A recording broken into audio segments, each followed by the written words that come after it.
assessing engagement risk, inherent risk, looking at preliminary materiality, control risk, fraud risk, controls, and sample sizes. Okay, so what we're looking at tonight is actually look at the overall risk. Okay, and then the next I'm going to look at materiality. So we're going to get clear in the heads about audit risk and stuff. Okay? Right, so when we're doing an audit, we look at what's called a risk-based approach.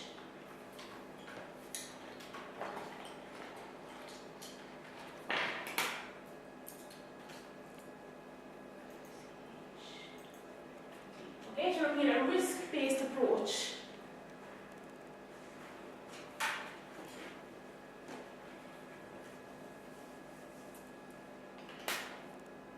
And what we're trying to do is to identify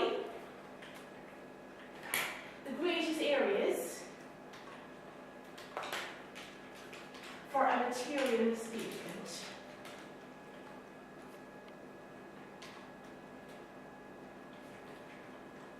Okay, so we're looking at the business as a whole, and we're looking at the areas that there's the greatest area of a material misstatement happening. And what we mean by material misstatement is that someone who looks at the account is actually material to them. So remember the example of someone who only has 10,000 in their bank, and there's something we've left out that's valued at 8,000, well, that's material to that. Whereas someone who's got 1 million, okay, and they leave out 8,000, that's not material to them. Okay, that's what we're looking at, a material misstatement. It's like someone who gets the accounts would actually incorrectly maybe even read them as well. Okay, and what we're going to be looking at is client risk profile. Okay, I just want to touch on the client risk profile tonight, but do it in more detail the next night. So it's like when you're getting the client on our order planning stage, we have to find out about our client, and depending on whether it's a continuing engagement or a new engagement, and we're trying to assess what kind of a client we're actually getting in. Okay, is it a very risky little guy, or is he like okay, and the risks are less. Okay, and higher the risk,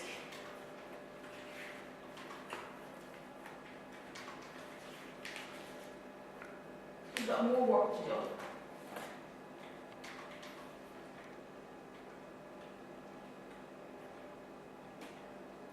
Okay, so the higher the risk, there's more work to perform. As the auditor will have more work to do.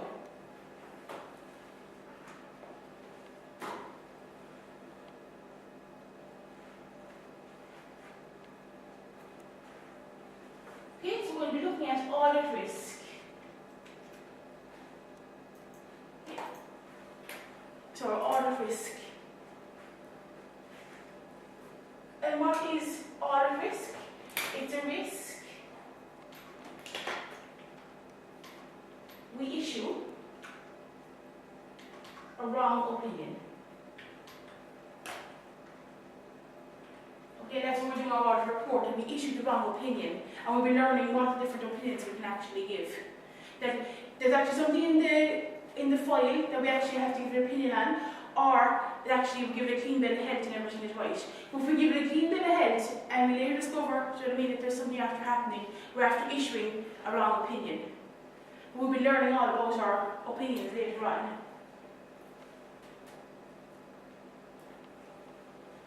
Okay, and we cannot eliminate audit risk.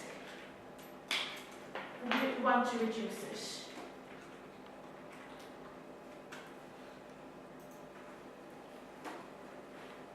Okay, you cannot eliminate audit risk, but we want to reduce it. The only way you could actually get rid of audit risk is if you tested every whole transaction. So you went through every whole transaction in that person's accounts. That's not possible. So you have a huge client that has millions of transactions. It's not possible to actually look through every one of them. Okay, so we're going to reduce it, not eliminate it.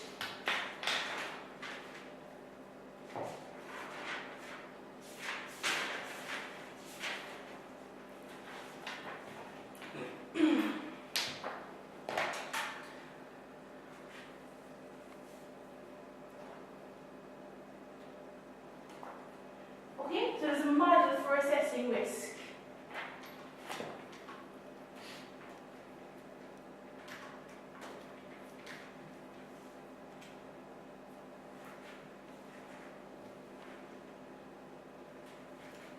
Okay, and the model for assessing risk allows us to evaluate risk and reduce it, and reduce the odd risk.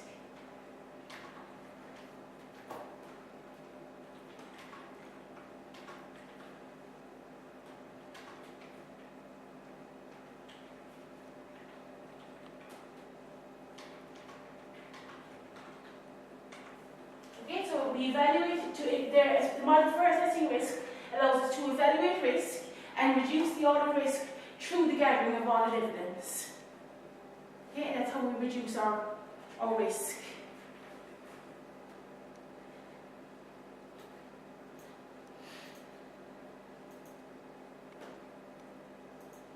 Okay, so our model for audit risk has got four different little headings. Okay, so we've got audit risk,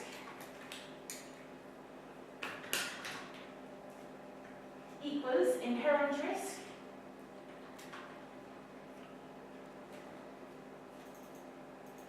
multiplied by control risk,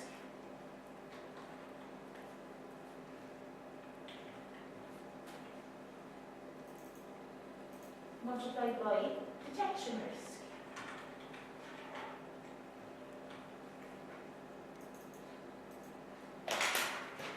Okay, so it's audit risk equals inherent risk multiplied by control risk by detection risk. And we don't this before, but I just thought maybe we do a few notes just to make it a bit easier instead of having to go through the book and actually read it all out.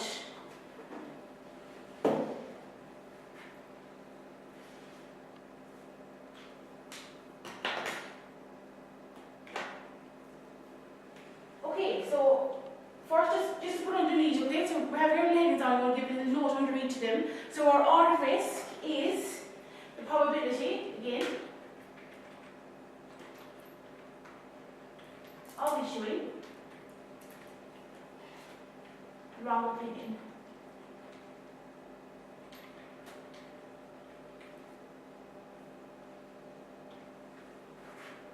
Okay, the goal is to minimize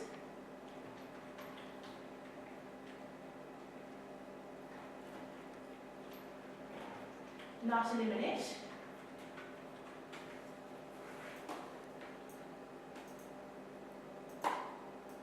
Okay, so probability of issuing the wrong opinion. The goal is to minimize, not eliminate. I know it's repeating it, but just to have them doing all underneath each other. And our normal audit risk is normally set at 5% or lower.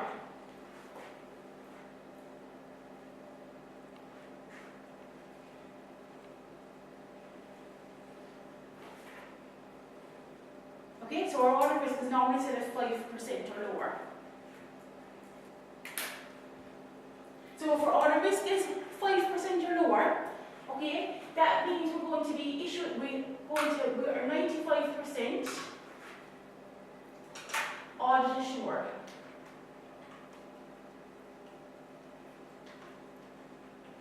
That we have issued a correct opinion, that the auditor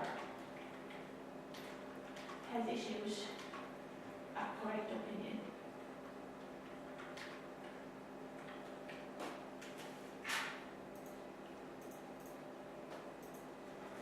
Okay, so it's 95% sure. If the auditor is set at 5% or lower, it's 95% sure it's set that it actually has issued a correct opinion. Okay, just to have one off the other. That's what our audit risk is.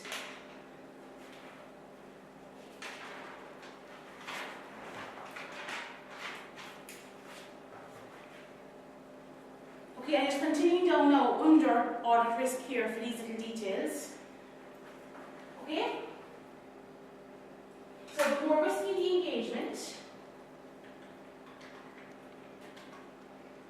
more risky,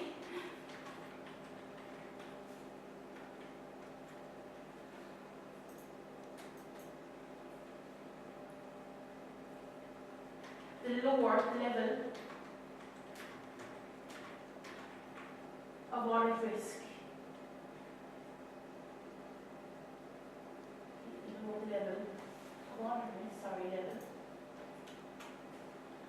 risk the auditor is willing to take on.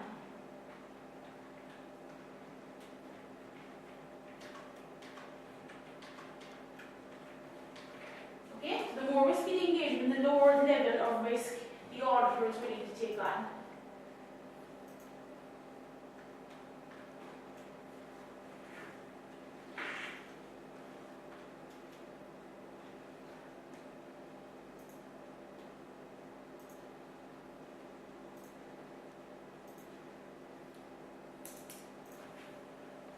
Okay, and why is this? Okay, this more risky. Why is he having a lower level of audit risk? Okay. Just deleted one of those lines. Sorry. I'm just going to delete one of the.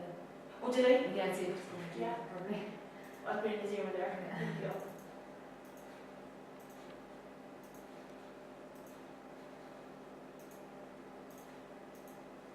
Okay, so if you think about, okay, if you want to, you can, this is the direction you want to put it in. Okay, so the risky engagement, the example, a company highly likely to go to business, okay, exposes the auditor to a greater risk of litigation. Okay, so I'll be able to put it up there, will I? Yeah. Okay, so the risky engagement.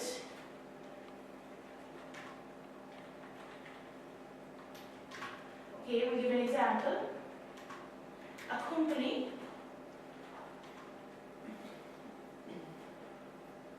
Irish water. highly likely to fail, go to business,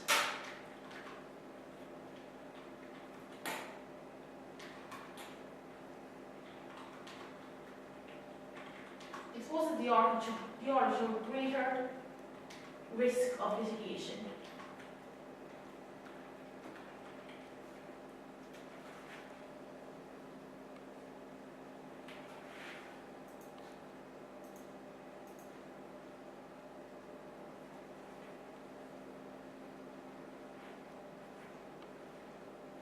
Okay, that makes sense, doesn't it?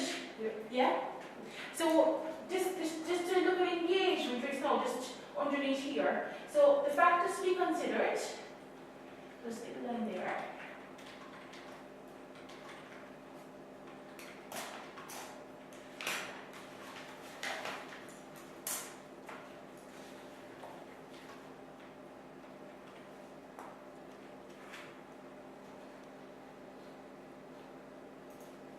Okay, so our factors to be considered when assessing engagement risk.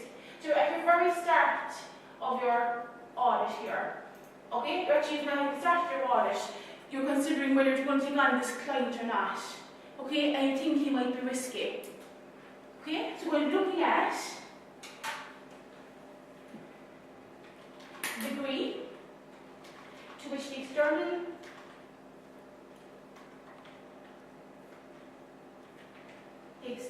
users will rely on the financial statements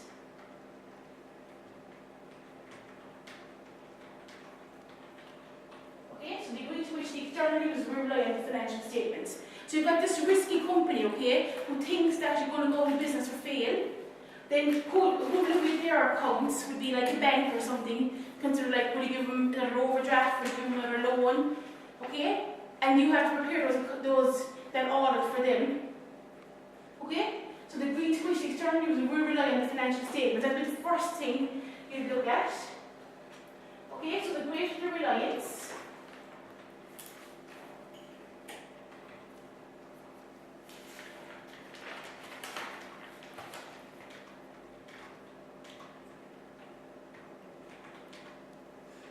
the greater the engagement risk.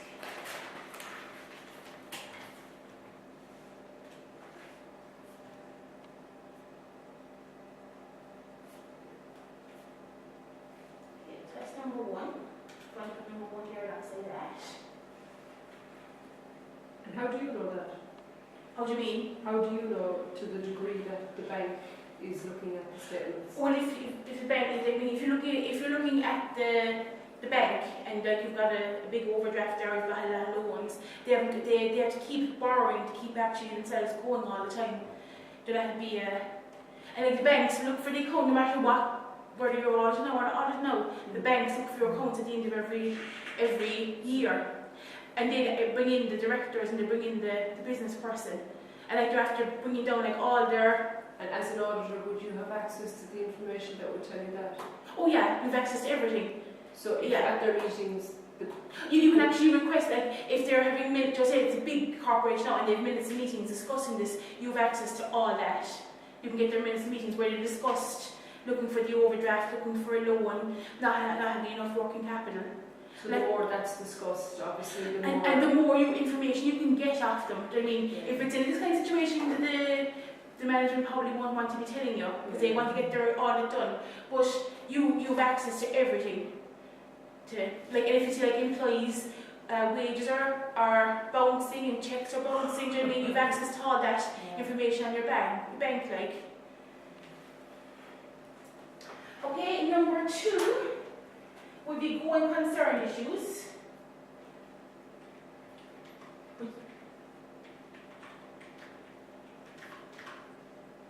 Okay, which is the likelihood of financial difficulties.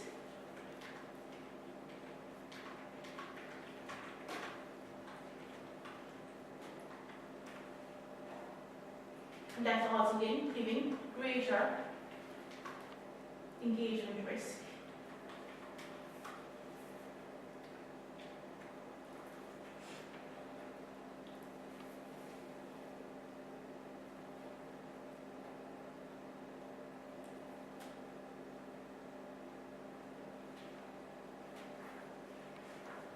Okay, and we think about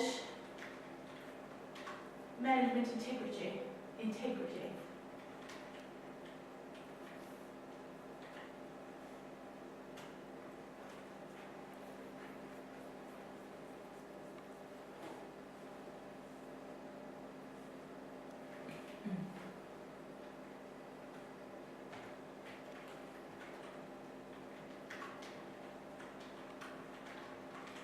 Okay, so in a highly risky audit engagement,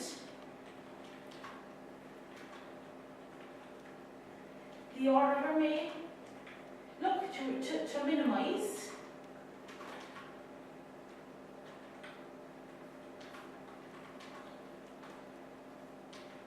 audit risk to 1 or 2%.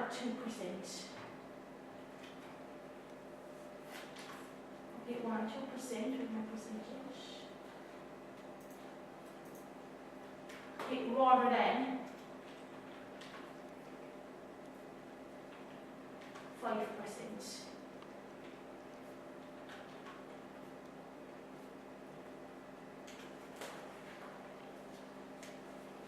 Okay, and that's like professional judgment is a big part of that.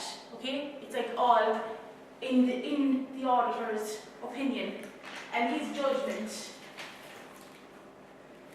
Okay, and audit risk is all about the auditor setting the audit risk figure. Okay, so it's all his professional judgment, looking at the client. If it's a new client, going through all your little see is he risky or not. But if he's a continuing client, he knows from year on year how the client actually is.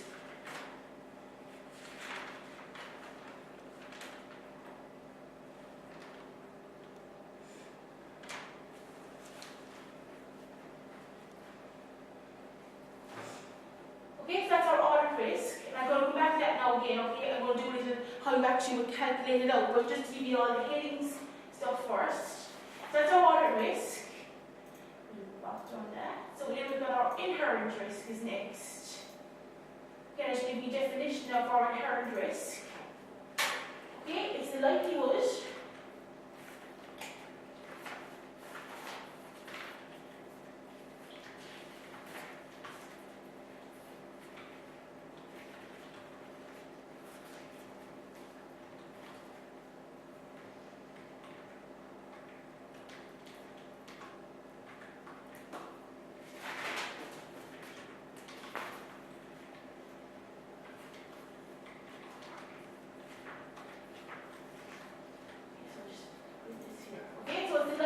material misstatement occurs in the very first place and there's no internal controls in place by the business. Okay, so our inherent risk.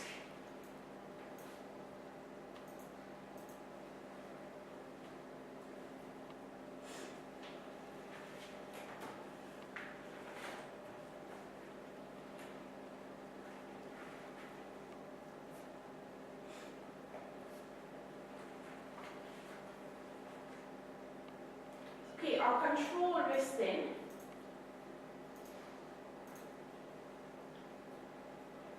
and control is linked with the internal controls. So our inherent risk likelihood and material misstatement occurs in the first place, and we're assuming there's no internal controls exist.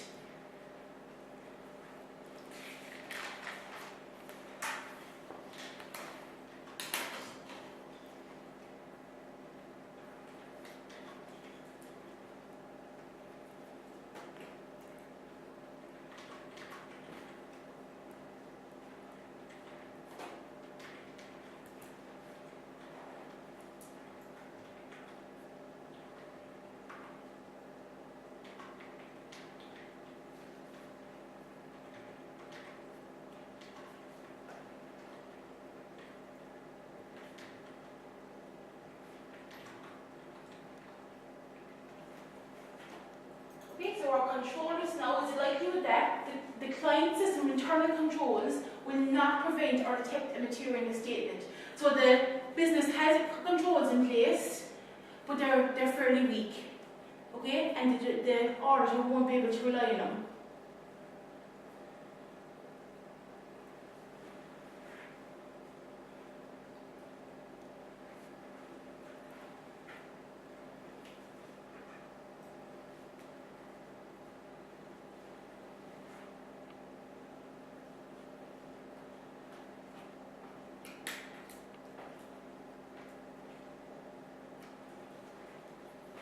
Okay, and then our last, our detection risk.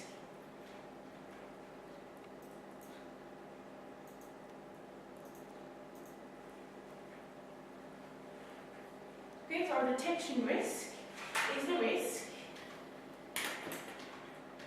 that the auditors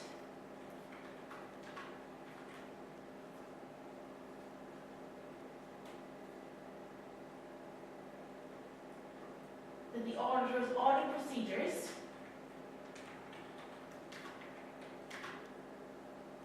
will not prevent or detect a material misstatement.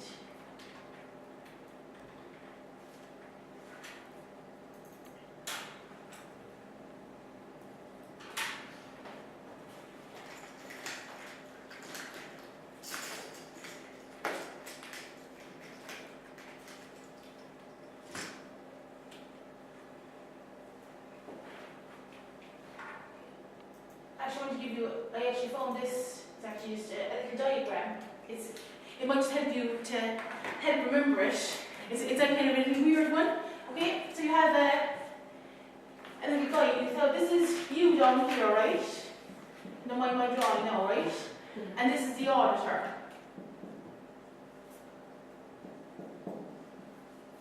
Okay, and he's holding a little umbrella.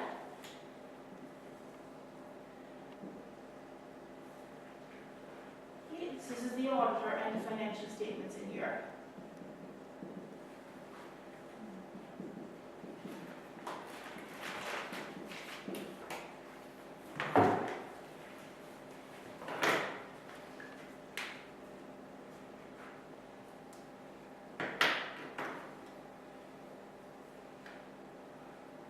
Am I drawing it in the best? But it's just kind of put a little thing in your head, okay? And it's lashing rain up here. Okay, so all these little things here are lashing. Yeah, it's a hailstoning.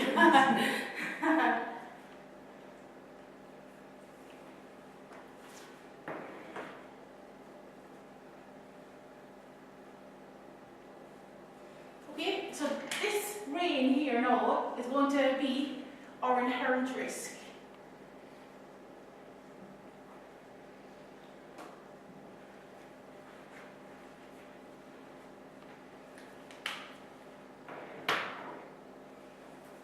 Okay, so the harder it rains,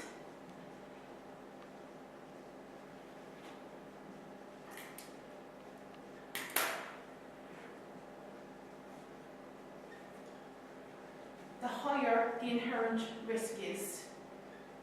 H-E-R-E-N-T.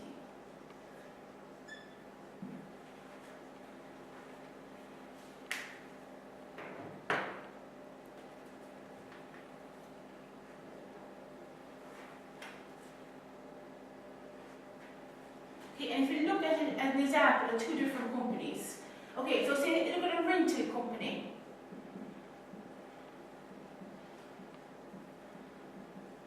Okay, rental company. We're looking at a rental company. It's fairly simple, isn't it? It's money coming in.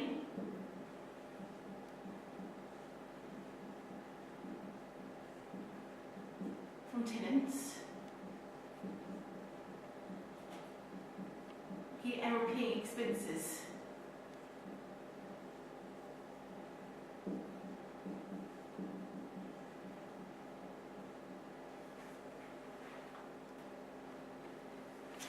Okay, so in this kind of a company, there isn't much areas really that can actually go wrong. So there isn't. So we're saying that our rain really in this situation would be like a slight mist.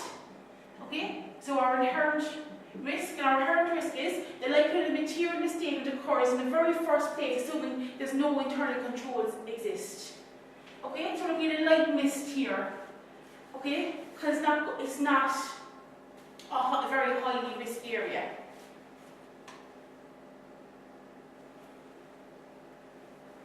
Okay, whereas you look at an insurance business.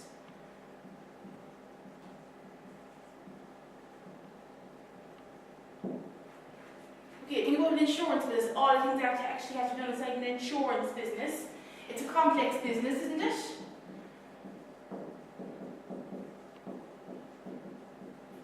Okay, we're looking at claims, estimates,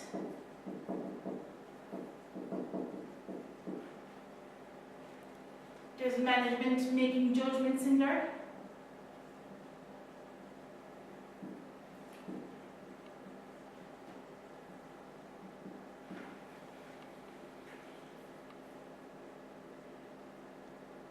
So there's a lot of risk involved, isn't there?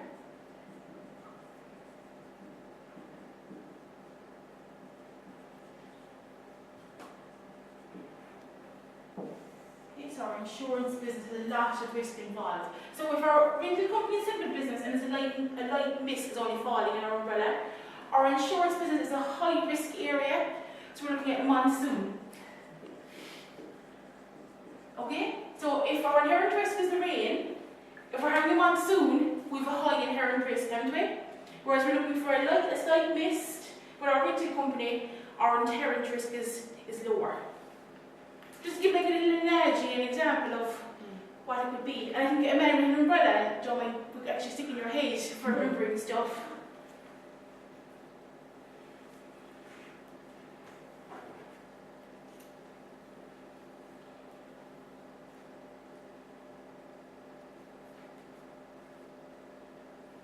Okay, so that's our inherent risk. So our umbrella now, okay, so our umbrella is protecting our auditor from the inherent risk. So our umbrella is actually our system of internal controls.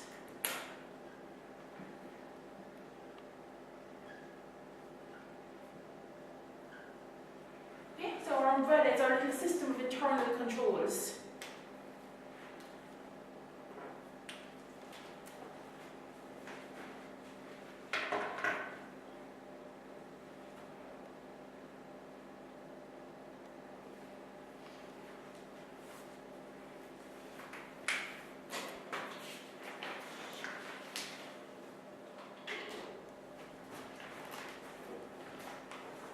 Okay, so our internal controls, what do our internal controls do?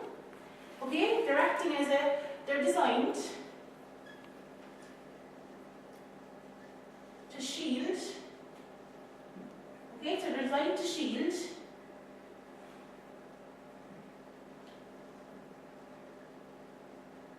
the financial statements from the rain.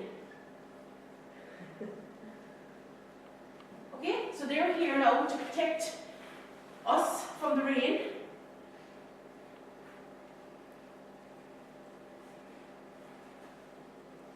Okay, so if there's holes in the umbrella, okay, which means holes in our internal controls,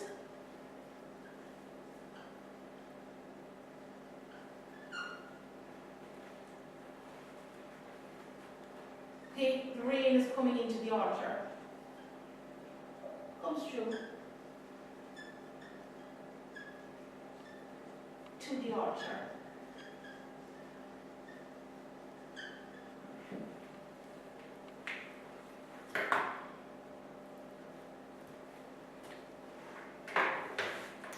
Okay, so if our rain is coming through, okay, so we've got little droplets of rain now inside our blue, or after coming through inside here, so our little rain is coming in here. So what it really means is, our inherent risk has come into our control risk, okay? Our controls are weak, okay, so right down there, our controls are weak, okay, because the rain is coming through. So can the auditor rely on the internal controls?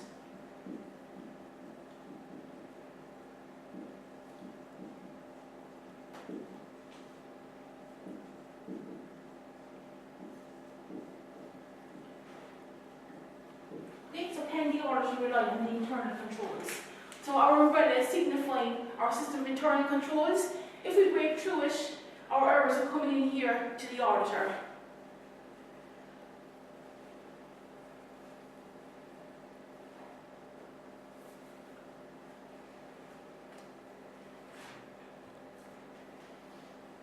So inside here now you've got your auditor, okay? And you've got your, so our auditor and our financial statements. So it's really now on top of the auditor, okay? So how is he going to protect himself? From the court.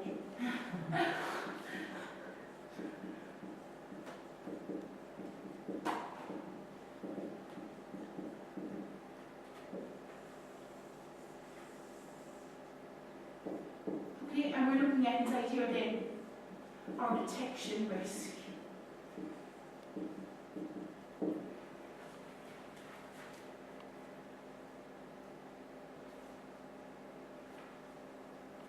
Okay, so if our umbrella offers us very little protection, we're going to be doing more detection risk. Whereas if our umbrella offers us a lot of protection, we'll be doing less detection.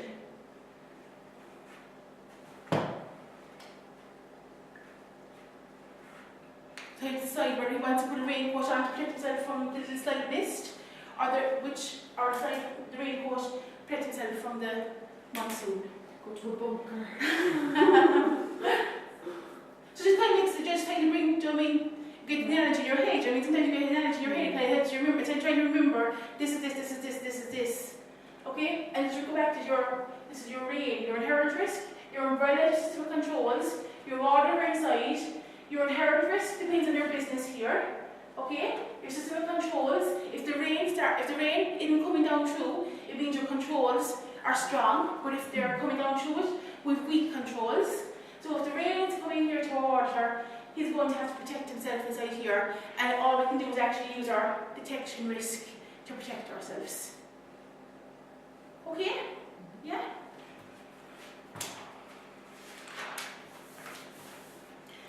Okay, so that's grand, but in the exam you probably can't give back an umbrella to the examiner. Okay? So we actually have to work out a way to actually work it out in kind of a little equation.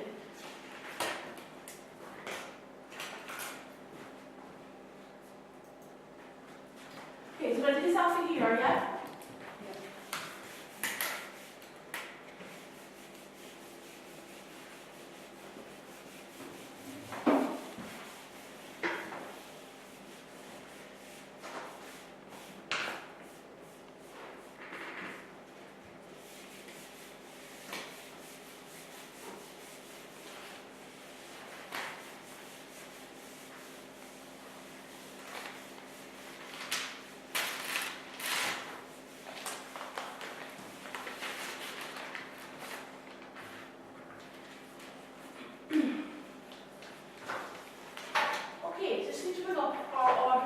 Model here now again. Okay, so we've got